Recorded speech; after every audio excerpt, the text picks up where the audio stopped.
नमस्कार मंडळी, तुम्हा सर्वांचं नवीन एका व्हिडिओमध्ये खूप खूप स्वागत आहे. तर आज आपण अगदी मुलांच्या आवडीची रेसिपी करणार आहोत बरं का. ही रेसिपी तुम्ही घरी एकदा केलात ना, मुलं तुम्हाला पुन्हा करायला सांगणार. आणि बघा, हॉटेलमध्ये जेवायला गेल्यानंतर आपण सुरुवातीला स्टार्टरमध्येच ही रेसिपी मागवतो. माझी घरी कशी बनवायची ते पाहूयात. त्याच्यासाठी इथं 4 बटाटे घेतलेत बघा. बटाटी ना अशी कडक कठीण घ्यायची, नरम झालेली घ्यायची नाहीत. आता मध्यम आकाराचे ते 4 घेतलेत. मोठी जर असतील अगदी तुम्ही 2 घेतलात तरी चालेल, किंवा अगदी किती प्रमाणामध्ये तुम्हाला हा नाश्ता मुलांसाठी स्नॅक करायचा आहे त्याच्यानुसार तुम्ही ना बटाट्यांचं प्रमाण वाढवू किंवा कमी करू शकता. तरी बटाटे आपली इथं लहान छोटीच तुम्हाला 4 दिसत असली तरीसुद्धा ह्याच्यापासून बनणारा पदार्थ जास्त प्रमाणात बनतो बरं का. आता इथं बघा, 4 बटाट्याच्या वरचे सालं काढून हा बटाटा जसं सालं काढेल तसा पाण्यामध्ये ठेवला बघा. पाण्यामध्ये ठेवल्यामुळे ना बटाटा हा लाल पडत नाही, त्याच्यामुळे ना लगेच पाण्यामध्ये टाकायचा. आता आपल्याला हा चिरून घ्यायचा आहे. तर चिरून कसा घ्यायचा, उभा पातळ चकत्या चिरून घ्यायच्या आहेत. तुम्ही म्हणाल ही रेसिपी तर आम्हाला माहितीच आहे, फ्रेंच फ्राईज का? तर आज आपण पाहणार आहोत पॅटेटो चिली. तर फ्रेंच फ्राईजसाठी आपण कसा बटाटा चिरतो अगदी तसाच उभा पातळ चिरायचा. अगदी जास्त जाड ठेवायचं नाही आणि अगदी जास्त ना पातळसुद्धा चिरायचं नाही. फ्रेंच फ्राईजसाठी जसा चिरतो का नाही अगदी तसा चिरायचा आहे.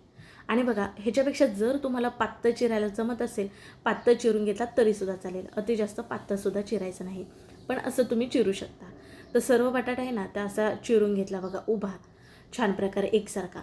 आता काय केलं, इथे एका बाउलमध्ये स्वच्छ दुसरं पाणी घेतलेलं आहे. बटाट्यामध्ये का नाही स्टारचं प्रमाण जास्तीच असतं, त्याच्यामुळे नळाखाली ना 2 ते 3 पाण्याने हे सर्व ना आपल्याला छान प्रकारे धुवून घ्यायचं आहे. जितकं तुम्ही चांगल्या प्रकारे धुवून घ्याल ना तितकं बटाट्याला छान क्रिस्पीपणा येतो, स्टारचं प्रमाण कमी होतं. बघा, पूर्ण ह्याच्यावरचं पाणी आहे ते निथळ अगदी छान प्रकारे स्वच्छ आलेलं आहे. इथे बघू शकता, असं पाणी येऊसपर्यंत ना धुवून घेतलेलं आहे. आता ह्या पाण्यातनं आपण काढून दुसऱ्या एका डिशमध्ये काढून घेऊयात. पूर्णपणे पाणी हे निथळून घ्यायचं आहे. पण ह्या पाण्यातनं काढल्यानंतर बटाटा बिलकुलसुद्धा जास्त वेळ ठेवायचा नाही, तर लगेच आपल्याला गॅसकडे वळायचं आहे. तर गॅसवरती बघा, अगोदरच कढईमध्ये ना पाणी उकळायला ठेवलं होतं. पाण्याला छान प्रकारे इथं हलकी उकळी आली की ह्याच्यामध्ये आपण घालणार आहोत मीठ. तर 1 चमचभर इतकं आपल्याला ह्याच्यामध्ये मीठ घालायचं आहे. आणि हे आता केलेल्या बटाट्याच्या फोडी होत्या ना ते घालून घ्यायचे. संपूर्ण सगळ्या एका वेळेस घालायचे आहेत बरं का. अति जास्त अडचण होत असेल तर मग 2 बॅचेसमध्ये थोडं थोडं तुम्ही शिजवून घेऊ शकता. आता हे आपल्याला हे किती प्रकारे शिजवून घ्यायचं माहिती आहे का? जवळजवळ एक 50% ते 60% इतकेच हे आपल्याला शिजवून घ्यायचं आहे. कारण नंतर आपण फ्राय करणार आहोत त्यावेळेस ना ह्या शिजल्या जातात, त्यामुळे आता कमी शिजवायचे आहे. अति जास्त शिजवलात तर बटाट्याचे तुकडे होतील, त्यामुळे हे सुद्धा तुम्हाला काळजी घ्यायची आहे. अगदी जास्त कच्चासुद्धा बटाटा ठेवायचा नाही, एक साधारण 2 मिनिट इतका ठेवायचा. आता बघा, इथं एक मी बटाट्याची चकती घेऊन तुम्हाला मोडून दाखवते, तर मोडला जातो. शिवाय कापूनसुद्धा दाखवते तुम्हाला, बघू शकता पटकन असा कापला जात नाही, कठीणपणा आहे त्याच्यामध्ये बटाट्यामध्ये. तर असा बटाटा आपल्याला शिजवून घ्यायचा आहे. तर गॅस बंद करून ना सर्व बटाटा ह्या चाळणीवरती काढून घेऊयात आणि आपल्याला थंड करून घ्यायचं आहे, कारण खूप गरम आहे की नाही म्हणून. असं चाळणीमध्ये ठेवायचं म्हणजे ह्याच्यातलं पाणी जे आहे ना ते सुद्धा निथळलं जातं. आता इथे एक ताट घेतलेलं आहे, पूर्णपणे हे थंड झालेलं आहे बघा बटाटा. आणि मग ह्या ताटामध्ये आपण काढून घेणार आहोत. पाणीसुद्धा पूर्णपणे ह्याच्यातलं निथळलेलं आहे. तर जर असे असं आपण सगळीकडे हे पसरून घेऊयात, कारण ह्याच्यावरती आपल्याला घालायचे आहेत पिठं. पिठामध्ये कुठलं घेतलं आहे बघा, ते म्हणजे बेसनचं पीठ. तर इथं साधारण ना 3 चमचे इतकं हे बेसनचं पीठ घेतलेलं आहे. आता आपण जेव्हा मार्केटमध्ये हा पदार्थ खायला जातो, आता तुम्हाला सांगितलंच पॅटेटो चिली करणार आहोत, तर त्याच्यामध्ये मैदा वापरतात. तर आज आपण मैद्याचा बिलकुलसुद्धा वापर केलेला नाही. शिवाय कुरकुरीतपणा येण्यासाठी इथं आपण वापरलेलं आहे ते म्हणजे 3 चमचे इतकं तांदळाचं पीठ. तर हॉटेलमध्ये का नाही त्याच्यामध्ये कॉर्नफ्लॉवर वापरला जातात, पण हा आपण पदार्थ मुलांसाठी करत असल्यामुळे का नाही आपल्या घरामध्ये बेसन तांदळाचं पीठ तर असतंच, तर त्याचा इथं मी वापर केलेला आहे. आणि छान प्रकारे एक कोटिंग यायला हवं ह्या बटाट्याला, असं आपल्याला लावून घ्यायचं आहे. हलका बटाटा हा ओलसर असल्यामुळे सहजपणे त्याला पीठ हे लागलं जातं बघा. बाकी कुठले ह्याच्यामध्ये मसाले मी घातलेले नाहीत, फक्त पीठच आपल्याला लावून घ्यायचं आहे म्हणजे कुरकुरीतपणा येतो त्यासाठी. आता एक इथं आपण स्लरी करूया. त्यासाठी एक भांडं घेतलं आहे, त्याच्यामध्ये ना एक 4 ते 5 चमचे इतकं गव्हाचं पीठ घेतलं आहे आणि सेम 4 ते 5 चमचे इतकं तांदळाचं पीठ घेतलं आहे.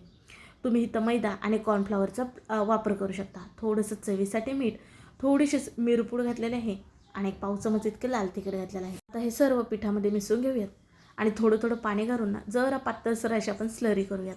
तुम्हाला आणखीन कुठला ह्याच्यामध्ये मसाला वापरायचा असेल तर वापरू शकता बरं का.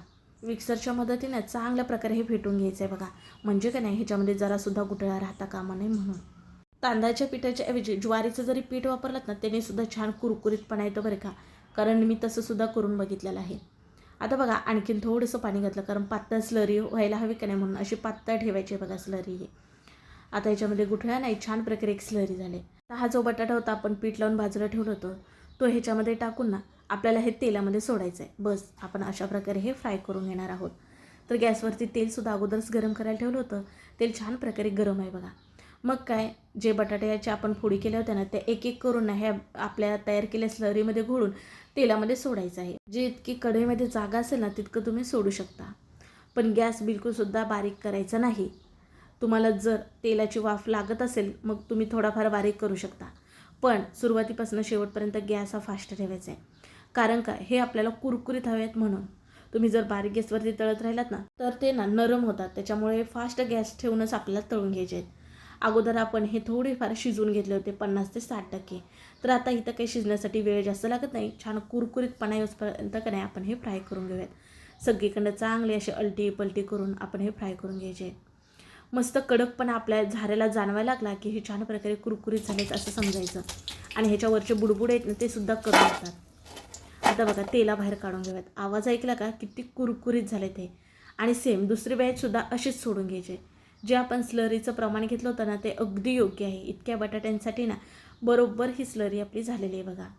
आणि मस्त फ्राय होतात. इथं रंग देखील बघा किती सुरेख आलेला आहे, कारण आपण ह्याच्यामध्ये बेसन आणि लाल तिखट वापरलं ना त्याच्यामुळे रंग छान आलेला आहे. सर्व हे फ्रेंच फ्राईज ना फ्राय करून झाले.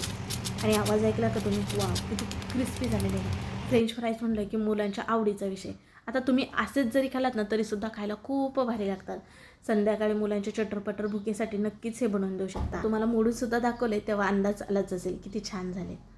आता आपण इथं करत आहोत पॅटॅटो चिली. त्याच्यासाठी इथं काही थोड्या भाज्या घेतल्यात. ते म्हणजे उभी पातळ चिरलेली सिमला मिरची, उभा पातळ चिरलेला कांदा, एक हिरवी मिरची उभी पातळ चिरलेलं, खिसलेलं आलं आणि बारीक चिरलेलं लसूण, थोडीशी कोथिंबीर घेतली. आता भाजीचं प्रमाण तुम्ही तुमच्या आवडीनुसार कमी अधिक करू शकता. आणखीन कुठली ह्याच्यामध्ये भाजी वापरायची असतील त्या वापरू शकता. चला आता आपण गॅसकडे वळूयात. तर गॅसवरती कढई ठेवले आणि ह्याच्यामध्ये 2 पळी इतकं तेल घातले बघा. आपण उभा पातळ चिरला कांदा घालूयात. कांद्याचा हलका कच्चापणा आपल्याला जाऊ द्यायचा आहे बरं का. आता ह्या भाज्या आपल्याला परतत असताना गॅस फास्ट ठेवायचा आहे. बारीक गॅसवरती भाज्या परतत राहिला तर हलक्या त्या नरम होतील. आपल्याला थोडंसं भाज्यांमध्ये क्रंचीपणा हवा, त्याच्यामुळे अति जास्त जसं भाजीसाठी आपण कांदा वगैरे फ्राय करतो तसं करायचं नाही. आता ह्याच्यामध्ये खिसलेलं आलं, बारीक चिरलेलं लसूण आणि एक हिरवी मिरची घातली. मुलं कितपत तिखट खातात त्याच्यानुसार घालू शकता. आता ही मिरची जी मी घातली ती जास्त तिखट नाही बघा, म्हणून एक घातली. आता इथं सिमला मिरची घातली आणि थोडंसं मीठ घातलं बघा. आणि चांगलं ह्याचा हलका कच्चापणा जाऊपर्यंत परतून घेऊयात. मीठ घातल्यामुळे काय नाही हलकं छान प्रकारे भाज्या नरम होतील म्हणून थोडंसंच मीठ घालायचं. आणि मस्त असं परतून घेतलं आहे बघा. असा क्रंचीपणा राहायला हवा, पण थोड्याशा नरम व्हायलासुद्धा भाज्या हवा. मग आपण आता ह्याच्यामध्ये काही सॉसेस घालूयात. ते म्हणजे सोया सॉस घातलेले आहे 2 चमचे, 2 चमचे रेड चिली सॉस, 2 चमचे टॅमॅटो केचप इतके सॉस घातलेत बघा. आता हे चांगल्या प्रकारे आपण परतून घेऊयात. आपण हे करत आहोत पॅटॅटो चिली. आता आपण जे तळून घेतलेला बटाटा होता तो आपण ह्याच्यामध्ये घालणार आहोत, पण छान प्रकारे कोटिंग यावं ह्याच्यासाठी 2 चमचे ह्याच्यामध्ये पाणी घातले बघा. हलकंसं, अति जास्त पाणी घालायचं नाही. आणि आता आपण जे फ्रेंच फ्राईज करून ठेवले होते ना ते ह्याच्यामध्ये घालून परतून घेऊयात. मी संपूर्ण काही ह्याच्यामध्ये वापरलेलं नाही बरं का, अगदी थोडंच वापरलेलं आहे. म्हणजे अर्ध बटाट्याचं आपण जे फ्रेंच फ्राय केलेलं होतं ना ते घालून घेतलेलं आहे पॅटॅटो चिली करण्यासाठी. अगदी तुम्हाला चिली जास्त प्रमाणात करायची असेल तर ते आपण जे फ्रेंच फ्राय तळून घेतलेले होते ते संपूर्ण इथे घालू शकता. आता बघा सर्व छान प्रकारे परतून घ्यायचं आहे. मीठ वगैरे वरून घालण्याची गरज नाही, कारण आपण भाज्यांमध्ये थोडंसं मीठ घातलं होतं. बटाटे शिजवत असताना पण आपण मीठ घातलं होतं. शिवाय जी स्लरी केली त्याच्यामध्ये सुद्धा मीठ घातलं होतं. त्यामुळे वरून थोडीशी कोथिंबीर भुरभुरून छान प्रकारे सर्व फ्राय करून घेतले. गॅस फास्ट ठेवून फ्राय करायचं बरं का, म्हणजे हे नरम होत नाही. मस्त ख्याला क्रिस्पीपणा असतो. आणि मस्त इथं छान चटपटीत आपली पॅटॅटो चिली तयारी झाली.